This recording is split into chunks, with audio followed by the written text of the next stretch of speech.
Greetings everyone, and welcome to the LEGO Rewind 2021 Year in Review special. We saw some pretty wild developments last year. Where to start? You know those old Legoland road plates? In recent years, LEGO city sets have felt pretty disjointed, lacking the interconnectivity that was a staple of LEGO Town. Well, now they brought that system back and completely revamped it, which comes with some pros and cons. Having handled 70s road plates since I was a kid, these are hand-me-downs, I'm not that old, these plates have always kinda bugged me. They're not as thick as typical LEGO plates, making it difficult to attach things adjacent to them without another road plate. And they're kinda bendy and floppy, so it's easy for more rigid LEGO elements to pop off as you pick them up. The new road plates are more compatible with standard LEGO elements and more customizable, with speed bumps, crosswalks, etc. On the other hand, there aren't any curved roads like the old plates had, so you can only really arrange your streets in claustrophobic grids, though the old ones were kind of a grid too. On the other hand, with City being one of LEGO's most overpriced lines ever, people are quick to blame recent prices on the new road plates. But from my understanding, the pieces themselves aren't actually that expensive to make, so we're just providing cover by scapegoating them.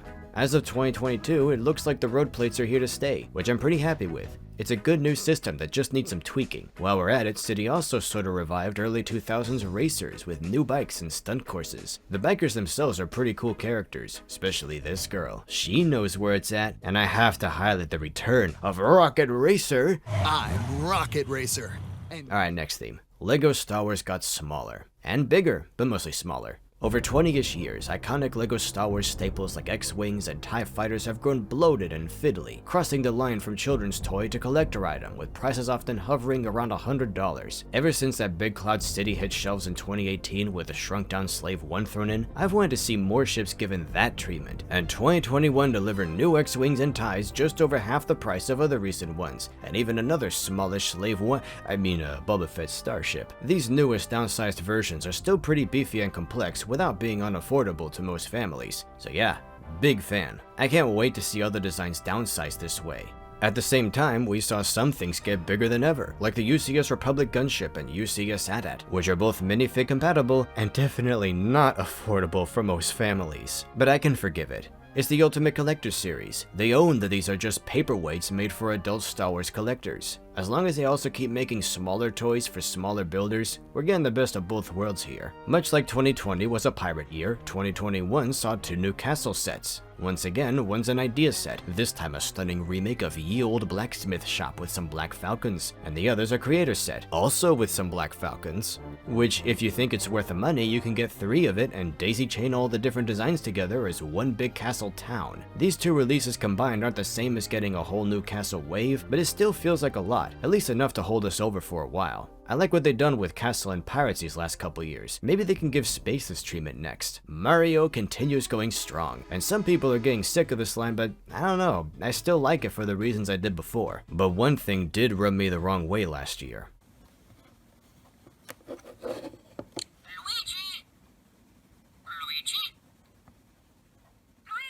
After a spring update to this app with feet, certain conditions would give Mario pause, making him cry out for his brother Luigi, who did show up in his own starter course not too long after. While I am quite happy to see the superior Mario brother, this was just creepy. Look, some kids, younger kids who can't comprehend what advertisements are, who may actually believe their Mario is alive because he talks to them, some definitely rush to their parents with desperate pleas to save Mario's brother by buying him. I don't know, I just don't like that. Parents in the comments, what are your 2 cents? Have your offspring been manipulated by the Italian plumber? Is it time to stomp Mario?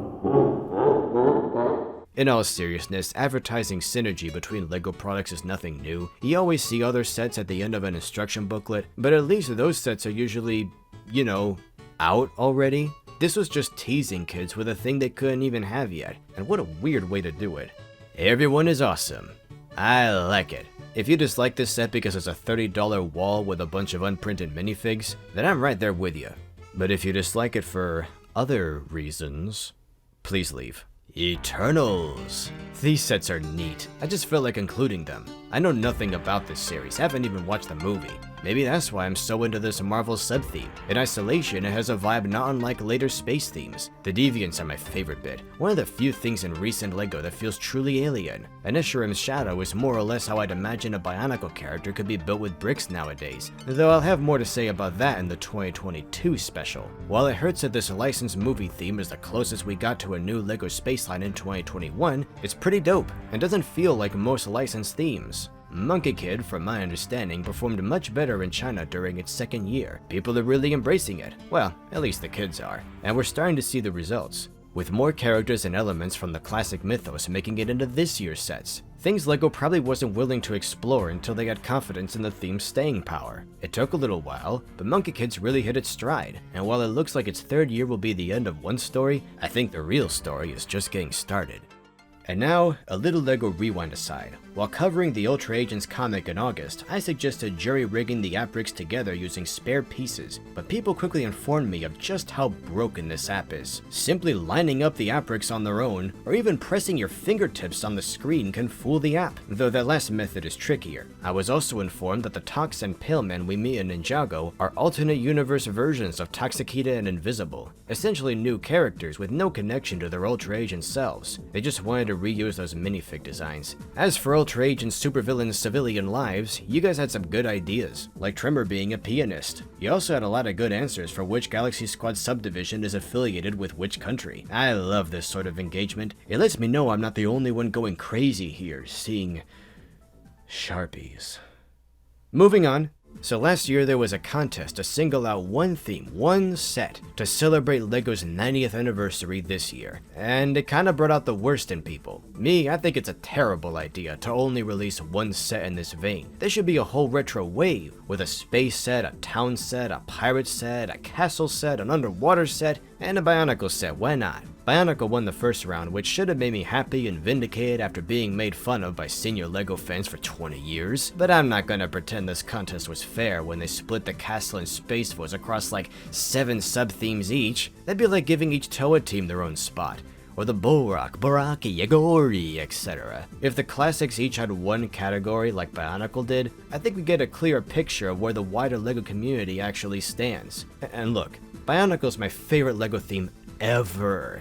It's my baby. I made a 235-page Bionicle comic, but it's only like 21 years old, guys. It hardly embodies 90 years of LEGO evolution. We won't know who won round 2 for a while longer, but we should find out before the year's over. Again, I think the best way to make everyone happy is to release a set for each of the 4 themes included in the second round. I'm sure some diehard Bionicle haters would still fume seeing it eat up a fourth of the 90th anniversary real estate, but who cares at that point? Just show us how diverse LEGO really is. Then again, maybe the 100th anniversary will do just what I'm advocating. Guess we'll find out when I turn 41. While we're on the topic of contests, and Bionicle, while LEGO only released 2 Toa Haga characters out of 6 in 2005, the Toa Haga Cannon Contest has just given us the other 4, designed by fans and etched into the wall of history, each having their own unique armor, weapons, masks, and secondary metallic colors. I'm especially amazed by how well Bamonga's metal green works. I would never have associated green with an Earth character to this degree, but it fits. These Toa are beautiful, giving me that same rush of seeing a fresh new Toa team on shelves that I haven't experienced in so long. Actually building these guys is doable, but not through conventional means. There's some 3D printing and spray paint required. Alright, that's about everything that stood out to me last year. Save one major development some of you have waited this whole episode to see. Let me paint a picture for you. January 2021, right as I was getting my notes ready for the 2020 special, LEGO teased their new video line and characters, but didn't reveal any actual sets. Few weeks go by, we're all left wondering what the heck this theme really is. February 15th, my 2020 special goes public. I say all this stuff about LEGO's increasing reliance on apps, hindsight drifting uncomfortably close to the sun, and within a day, like hours, they show off video in full. It just saunters in going, hold my beer. That is incredible timing. And they canceled it within a year. This theme was born and put down between 2 year-in-review specials. That's morbidly poetic. I'd like to see more themes only last a year and let us move on to the next thing, but I prefer they be designed with a lifespan in mind. The important thing is it's retired now. And you know what that means. Yep, this is a stealth video episode. Cue the intro.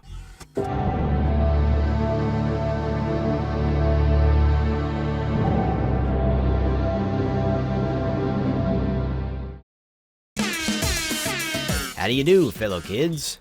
Okay, so usually it isn't LEGO Rewind policy to poke a dead theme with a stick while still warm, but I have to talk about this. A collaboration with Universal Music Group, Video was LEGO's latest attempt to appeal to kids who don't find LEGO appealing. The majority of sets are single minifigures, mostly in blind boxes, and a few in extremely expensive carrying cases cleverly named beat boxes, all including special tiles called beat bits. The idea is simple. Put your chosen minifig in front of your phone and record music videos with them. They sing and dance for you, and scanning the beat bits adds special effects, outfits, and moves. But, much like the Ultra Agents comic, this app is very broken. Just scanning a picture of a bandmate or a beat bit has the same effect as a real one, so you can enjoy all of the set's augmented reality features without ever owning a single one. The load times are long, videos don't go up until a moderator approves them, to make sure a kid doesn't reveal their face and family and private information to the whole world. The most annoying thing for me is you can't clip songs like on TikTok. Once a song starts playing, you're committing to the whole thing. And don't even think of uploading your videos anywhere but the video app, or you'll pick a fight with UMG. That alone kills any potential to compete with platforms like TikTok by making video less accessible to that demographic, limiting how large video's audience can grow. And while Hindsight's focus on an app and its marketing definitely undercut the theme, it was still a building toy first. Great builds that don't need a phone to be enjoyed. And though Video did eventually see its own builds later in the year, it didn't lead with them. It led with the bandmates. That made a poor first impression. Following the trajectory of Ultra Agents, Nexonites, and Hindsight, it really looked to some people like LEGO had given up on sets. That the best way they could think of to keep up with the times was to cut out building almost entirely. The darn thing about it all? I really like Video. I'm serious, some parts of this theme, to me, are great. The builds are so unique, the minifigures some of the coolest, most high quality ever made. The theme slaps, but it's brought down by everything around it. Like the packaging. You think Hindsight's boxes were confusing? Some parents looking at this can't even see the car in the picture. They're too distracted by the phone swallowing everything up. And while I already find blind bags problematic, at least you can feel around the outside of a bag for specific pieces to know which character's inside. You can't even do that with boxes. The best aspect of the theme is the stages themselves. From the parade float hip-hop robot car to the convertible boombox that you can actually carry around like a total dork, these stages really come alive once you fill out all the spaces with a whole band. And it's not like the stages just sit there either. They have all these hidden side-like bits that swivel around, transforming the look of a stage, alternate speakers and lights and giant prop heads for more shows. I also like that each one has a whole backstage area with hot tubs and food and entertainment for your bandmates in their downtime. Something I didn't even notice at first is that the beatbox lids can be swapped with the backdrops on some of the larger sets. The boombox is on another level, with 7 stage props not including the lids that have 4 modes representing 4 different bands each putting on their own performance. Hey look, another brick-built skull. This is especially nice since none of these 4 bands got their own stages before the theme was cancelled, and some bands like Disc Cowboy and Sam Rap were barely developed, and likely would have had their time in the spotlight in a 3rd or maybe 4th wave. It's a tragedy how much this theme had going against it, how many annoying factors piled up to suffocate Video. Picture all the money spent developing the app, licensing UGM's music, precious oxygen sucked away from this and other LEGO lines when you don't even need the app. Just listen to whatever music you want, your favorite song, and imagine the bandmates performing for you. You know who they could have collaborated with instead? Water Tower? Warner Music Group? You know, the owners of songs like Everything Is Awesome. We have a whole generation of kids who have grown up with the LEGO movies. Imagine if they could play any song they wanted from those movies. I mean, it's not that long of a playlist, but it's a start. At least those leftover beat bits make nice album covers and could fill out a few vinyl record stores in LEGO City. So that's Video. Some of you were probably looking forward to me tearing this a new one, calling it gaudy and hideous and the worst LEGO theme of 2021, but all of my criticism is directed at the app and LEGO's poor handling of the release. I have nothing negative to say about the designs of these perfectly good music-themed toys. My annoyance with LEGO's ongoing love affair with augmented reality, their coveting that Pokemon Go audience, is how it comes at the expense of their toys. Pokemon Go is appealing because Pokemon aren't real, and you don't need to scan a Pokemon figurine or QR code to see them in your phone because that'd be dumb. Meanwhile, the bandmates are real objects, yet you're not supposed to play with them. You're supposed to just set them down, sit back, and watch the toy play itself. This is why I like Lego Mario, because for all its limitations, it's a toy first. You're not watching Mario run down the course through your phone, you're controlling his movements with your hands, as if you're playing a Mario game but in a physical space, and he reacts with lights and sounds. That's fun, it's brilliant, it's cute. And that's the route I think LEGO should go if they're really so set on integrating AR into their physical products. Keep that physicality. At least in the case of Video's failure, we still got some neat toys out of it. So if they look like something you'd enjoy, I'd say get at least one stage while you can, maybe a few extra bandmates or one beatbox, because they won't be around much longer. But you know what? I'm glad I made this episode. I learned so much bad and good just writing the script and handling these sets in person. LEGO Rewind is mainly about older themes, but the here and now has always been part of his DNA. So here we are, now. Happy 2022, everybody! Thanks for tuning in. To support my work, check out my books on Amazon and itch.io. Plannerable Volume 7 should release a little over a month after this goes up, and this book goes places. You can see videos like this one a week early on my Patreon page, your name in the credits, signed paperbacks, exclusive behind-the-scenes content, and if you can afford it, your own LEGO Rewind episode. See you next time. Toodles! New Legoland Main Street. Wow, a pickup, a body shop, and a crane. I'm building a hotel. This set builds New Main Street. There's also a new gas station set, new snorkel pumper, and more. The Legoland Town Collection. 15 sets and all plus row plates, each sold separately. You can build them, collect them, even connect them. New Main Street. Part of the Legoland Town Collection. Other sets and accessories sold separately from LEGO Systems.